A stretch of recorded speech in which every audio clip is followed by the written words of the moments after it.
안녕하세요, 선예입니다.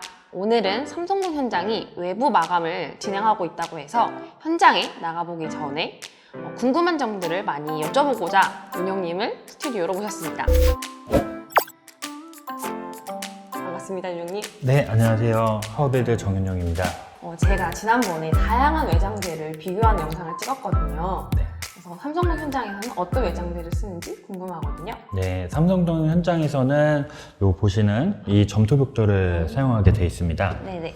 보시면 일단 끝이 매끄럽고 저희 현장 같은 경우에는 건축주들이 깔끔한 형태의 그 모습을 좀 원하셔가지고 최종 요걸로 선정하셨고요. 사실은 그 전에는 요 자재로 이제 쓰려고 했었습니다.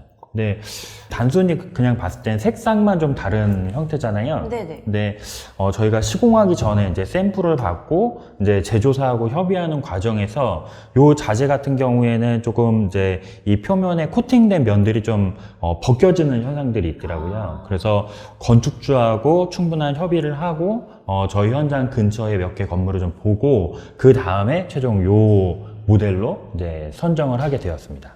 최근에 올라갔던 최고의 외장재, 최악의 외장재 영상에서 지니님은 최고의 외장재를 점토벽돌로 꼽아주셨거든요.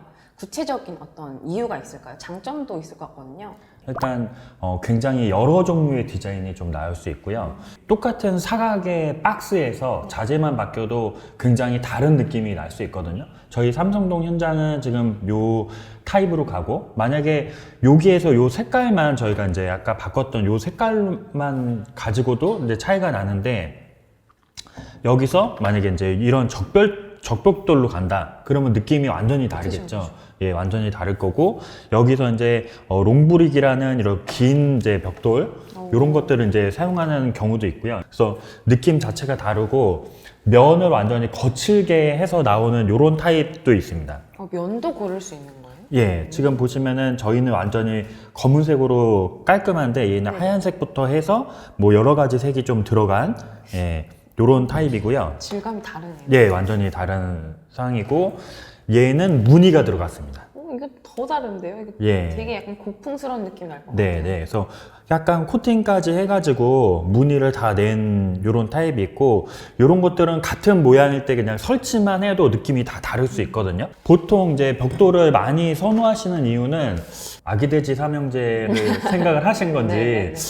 집은 약간 그 벽돌로 져야 포근하고 안정적인 느낌을 많이 좀 느끼시는 것 같더라고요. 석재 같은 경우에는 사무실 같은 느낌을 많이 좀 느끼시고, 요 집은 벽돌 이런 게 조금 고정적으로 좀 많이 있으신 것 같아요. 오래된 빌라들이 동일한 모습으로 석재로 막 붙어있는 모습들 네네. 저희가 많이 보잖아요. 근데 건축주들이 내 집을 처음 가질 때는 그거랑 또 똑같이 하고 싶진 않으신가 봐요. 좀 차별점을 두고 싶으신 거군요. 그래서 벽돌을 쌓을 때도 요거를 이제 그대로 쌓을 수가 있고, 네네. 겹쳐서 쌓을 수가 있고, 가끔씩은 이렇게 돌려서 쌓는 경우도 있습니다.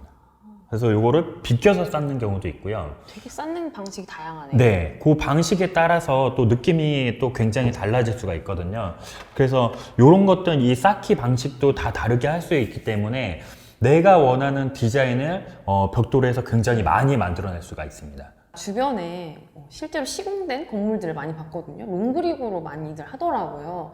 근데 좀 일반 벽돌과는 굉장히 다른 느낌이었어요. 뭔가 좀 더 한 땀 한 땀 핸드메이드한 느낌이더라고요. 사실 롱브릭 같은 경우에는 시공사들한테 약간 조심스러운 그런 자재이긴 합니다. 아까 방금 말씀드렸죠, 요 자재인데 네네. 요 자재가 시공을 해놓으면 굉장히 이뻐요. 네, 되게 이쁘더라고요. 네, 좀 예쁜 커피숍이나 아니면은 어떤 뭐 미술관 같은 느낌? 네, 맞아요. 뭐 약간 예술이 좀 들어간 그런 느낌들이 좀 있거든요. 그래서 건축주들이 굉장히 요 자재를 좋아하시는데, 사실 요 자재 같은 경우에는 시공을 할 때 각별히 좀 주의가 필요한 자재예요. 그래서 요 자재가 나쁘다기보다는 요 자재를 쓰기 위해서는 올바른 시공을 해야 된다.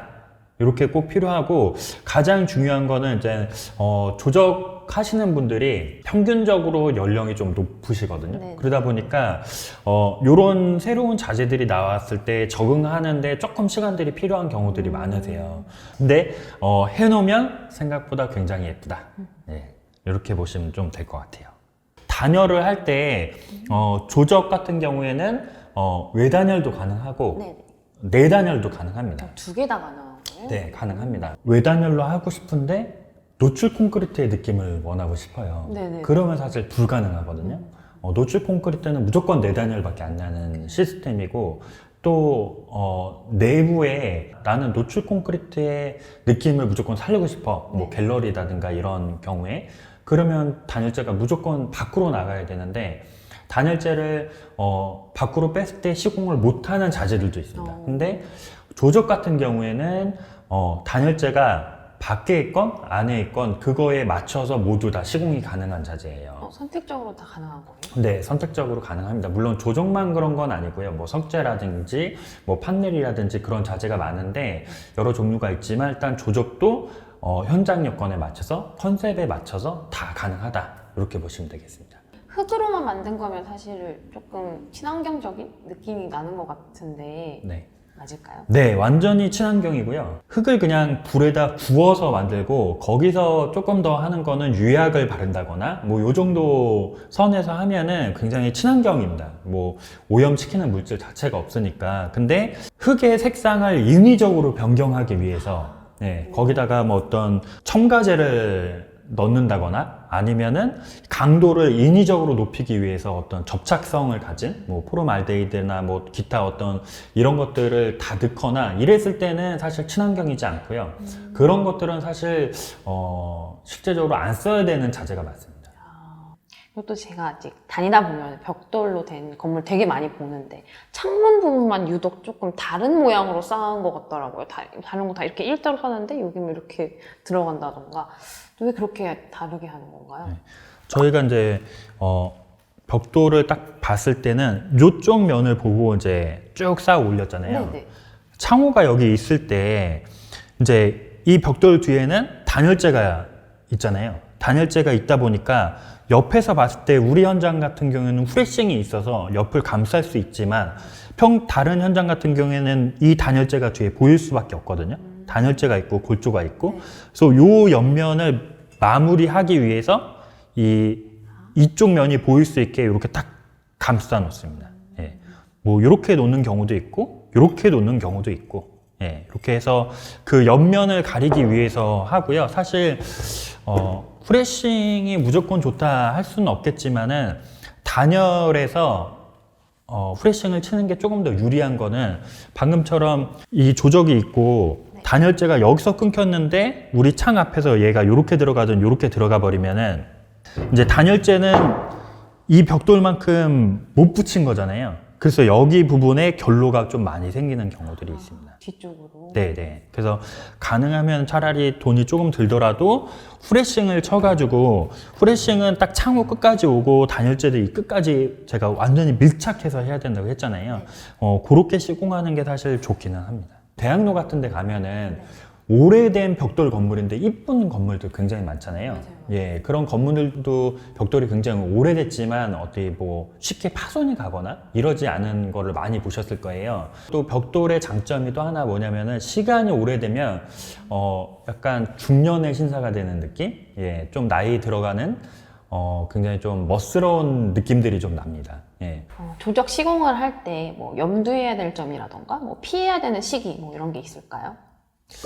제가 생각했을 때 사실 피해야 되는 시기라고 하면은 혹한기 가장 추운 때는 조금 피하는 게 좋지 않을까 하는 생각이 좀 있습니다. 왜냐면은 이게 물공사기 때문에 시멘트를 개서 이제 쌓아야 되는데 사실 공사를 하다 보면 날이 추워도 공사를 할 수밖에 없거든요. 안 할 수는 없으니까. 그럴 경우에 이제 뭐 시공사에서 따뜻한 물을 탄다거나 아니면 보양을 한다거나 하는데 사실 이런 것들이 다 한계가 있기 때문에 가능하면은 완전 추울 때는 좀 빼고 공사를 하는 게 맞을 것 같습니다.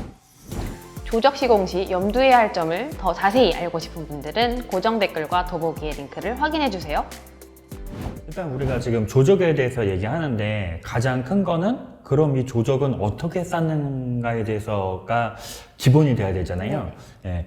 1차적으로 가장 우선시 돼야 되는 건 도면검토입니다. 아, 그래요? 네. 그냥 막 싸우면 되는 거 아니에요? 그랬으면 좋겠지만 그랬을 경우에는 문제가 굉장히 많이 생기고요. 우리가 이전에 창호하고 단열재 한번 보러 갔을 때 네네. 조적에 대해서 잠깐 말씀드릴 때 조적은 물이 통과할 수 있는 자재라는 걸 말씀드렸잖아요. 네. 그러다 보니까 도면 준비 검토 과정에서 조적을 내가 쌓았을 때 물길이 생기지 않을 수 있는 구조를 먼저 찾아서 그 계획을 좀 해야 되고요. 두 번째로는 보통 일반적으로 요즘엔 다 필로티 구조를 하는데 네. 한쪽은 1층부터 쌓이고 한쪽은 위에서부터 쌓이고 네. 그럼 어느 순간에 이 줄이 안 맞을 수 있잖아요. 아, 네, 그럼 요건 또 어떻게 맞출 것인지 다 계산을 해야 되는 거예요? 네, 계산을 어느 정도 해서 작업을 해야 되고요. 특히 우리가 이제 창호 부분들 있잖아요. 우리는 창호가 있고 후레싱이 있고 단열재가 딱 붙고 그 밖에 이제 조적이 쌓이는데 네. 그러면 창호 위에는 또 어떻게 쌓을 것인가? 아, 예, 거기도 허당이 되잖아요. 그죠.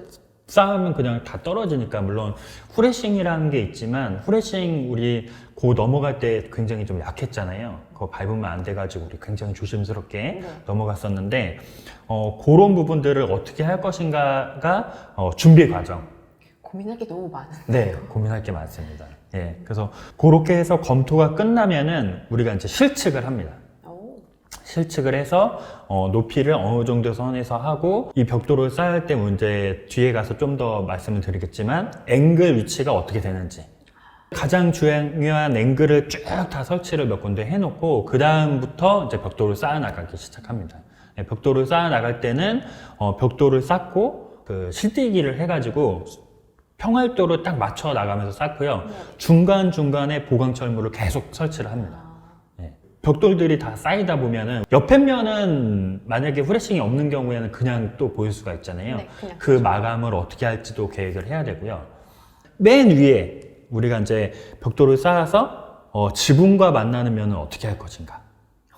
고민할 게 너무 많은 거 예, 아니에요? 그래서 그 마감까지 최종 처리하면은 쌓는 건 다 끝나는 거고 쌓기가 다 끝나면은 우리가 뭘 해야 될까요?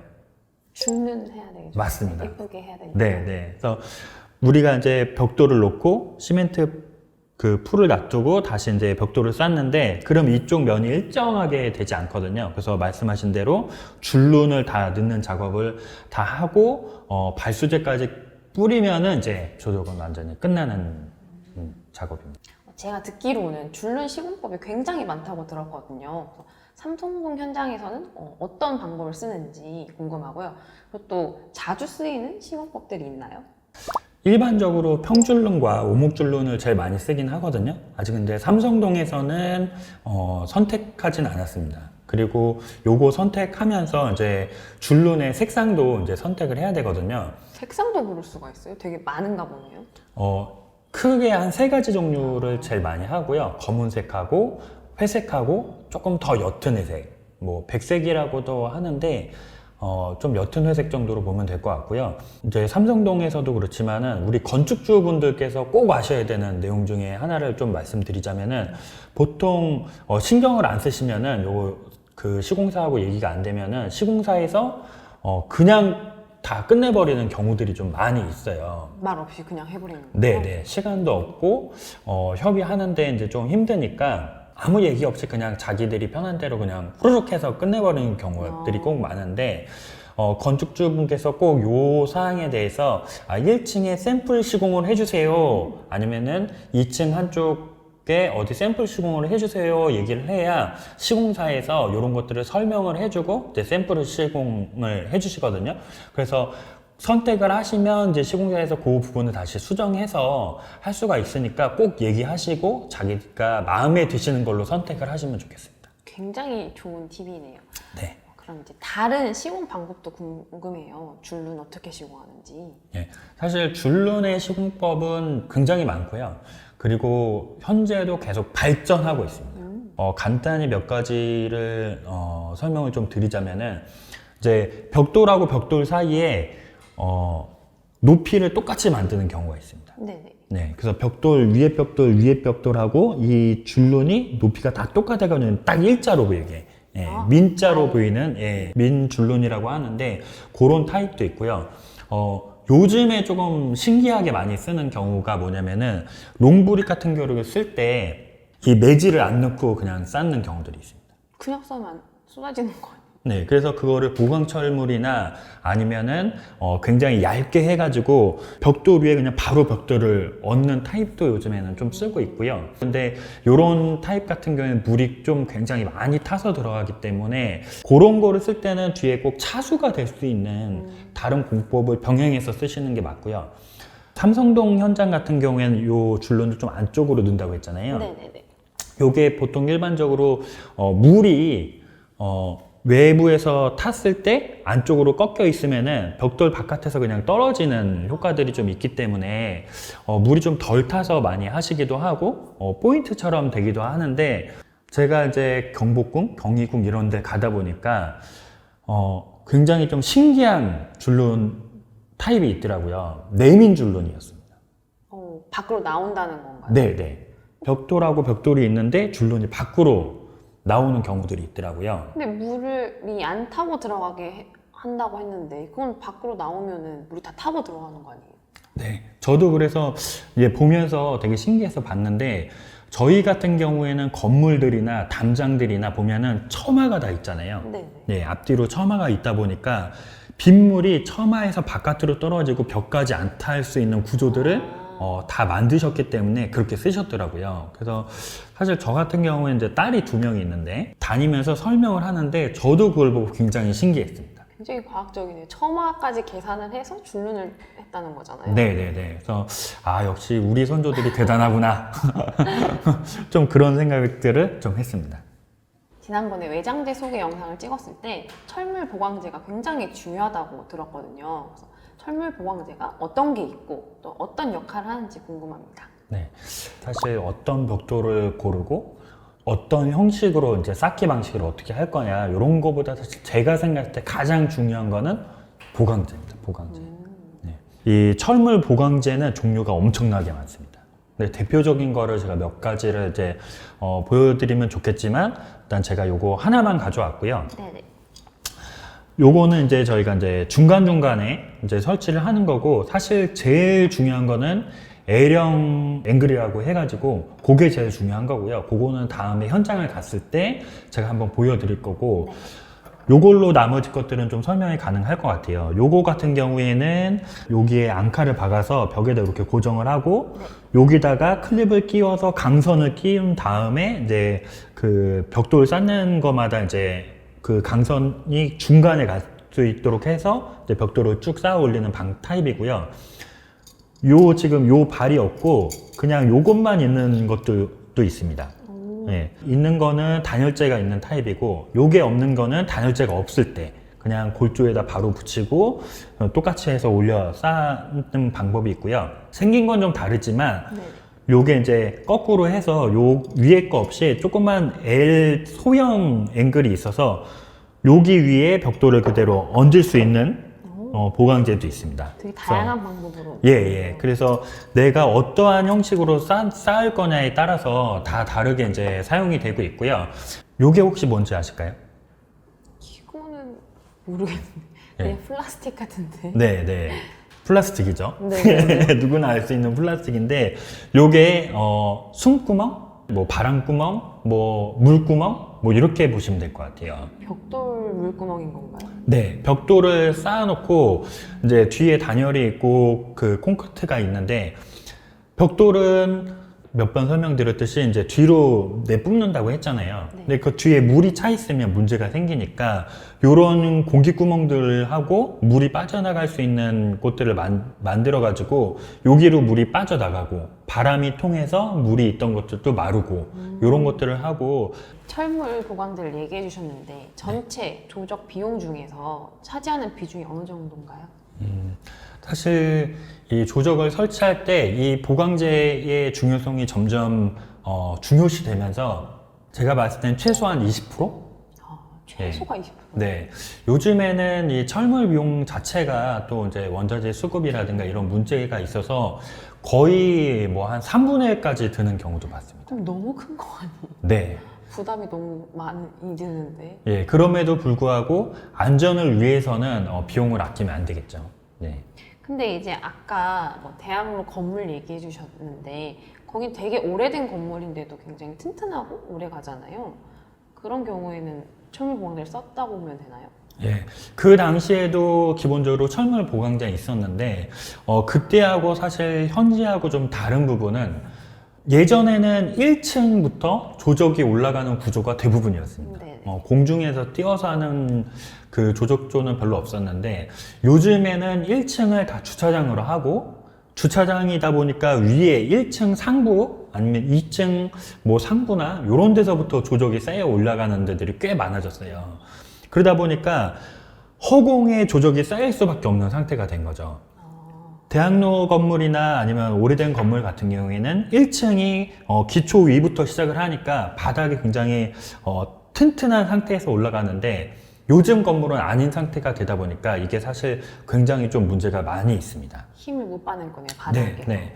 우리 옛날에 포항에서 좀 안타까운 사고가 있었잖아요. 지진이 네. 나가지고 인명 피해도 나오고 또 재산 피해도 굉장히 많이 났었는데 사실 그 사고가 일어나고 국토부에서 이거를 무조건 내진 구조에 맞춰서 써라 해서 법으로 딱 제정을 해버렸습니다.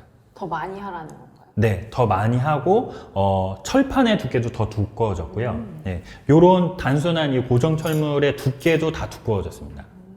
그래서 사실 이게 이제 법으로 지정이 된 지 얼마 안 되고 요즘에 이제 준공서를 낼 때 내가 내진 구조 이 철물을 썼는지 안 썼는지 서류도 다 제출을 해야 되거든요. 초창기에는 시공사들도 또는 대부분의 건축사님은 아니겠지만 건축사님들도 요거를 모르는 경우들이 꽤 있으셨어요.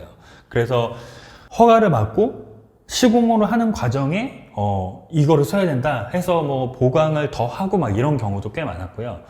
포항 때 어떤 문제가 좀 있었냐면은 지진이 오니까 요런 보강 철물들의 약한 부분은 벽돌이 우수수 무너져 버리든가 네네. 아니면 금이 엄청 심하게 쭉 가버린다거나 그런 것들이 꽤 많았습니다.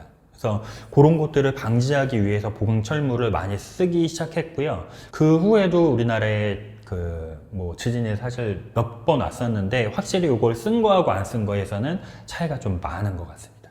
제가 생각했던 것보다 굉장히 중요한 거였네요. 네, 그래서 요즘 아직도 요런 이제 내진 구조용 철물을 써야 된다는 걸 모르는 시공사분들 꽤 많이 계세요. 아직도. 그래서 그분들도 요 사항에 대해서는 꼭 알으셔가지고 우리가 어찌됐건 집이라는 거는 내가 안전하게 들어가서 살아야 되는데 철물을 부족하게 해서 어떤 자연재해가 왔을 때 그걸로 인해서 인명피해가 발생하지 않도록 인명피해는 사실 복구가 안 되잖아요. 그래서 꼭 이것만큼은 모든 시공사들이 꼭 지켜줬으면 좋겠습니다.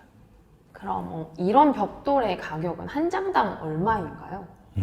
일단 여기 있는 벽돌이 금액이 다 다릅니다. 네, 그래서 여기서 혹시 가장 싼 벽돌이 뭔지 예상해 가시나요? 왠지 이걸 것 같아요. 네. 시멘트 벽돌. 제가 맨 처음에 건설 이 업종에 들어와서 시작을 했을 때 얘가 한 30원에서 40원 정도 있습니다. 장당. 30원에 45원? 네. 그리고 저희가 이제 치당 벽돌로 쓰는 것 중에 요즘에 좀 제일 싼 거가 한 300~400원대 이렇게 되고요. 제일 그래도 평균화된 가격은 한 600원대, 700원대. 그리고 저희 삼성동에서 쓰는 요 자재의 경우는 한 900원대. 예, 요게 좀 굉장히 좀 비싼 거고요. 롱브릭도 한 그 정도 됩니다. 근데 이제 같은 규격이더라도 가격이 2~3배, 그 많게는 더 나는데 그게 왜 나는 건가요? 뭐 이게 더 유독 튼튼하고 그런 건가요? 내구성이라고 저희가 하잖아요. 그 내구성을 위해서는 이 벽돌을 굽는 과정도 좀 다를 수 있거든요. 그래서 똑같은 재료로 썼을 때 공정이 좀 더 들어가면 비용이 좀 더 비싼 경우가 있고요. 단순히 그냥 딱 굽느냐 아니면 이것처럼 면을 매끈하게 하느냐 아니면은 이런 것처럼 무늬를 더 만드느냐 이런 거에 따라서 조금씩 다르고요. 원자재를 빨간 벽돌은 조금 더 쉽게 구하겠지만 이 검은색이라든가 다른 색깔 같은 경우에는 구하기 좀 더 힘들 수 있으니까 그런 거에서 조금 더 차이가 나기도 합니다. 오늘 이렇게 설명을 되게 잘 해주셨는데 실제로 시공된 모습을 굉장히 보고 싶거든요. 사실 저도 실내에서 설명하는 것보다 현장에서 설명하는 게 훨씬 편한 것 같습니다. 그래서 다음에는 우리 현장에 가가지고 실제 시공된 거를 같이 보시면 될 것 같습니다. 네, 그럼 다음에 또 뵙겠습니다. 네, 알겠습니다. 감사합니다. 감사합니다.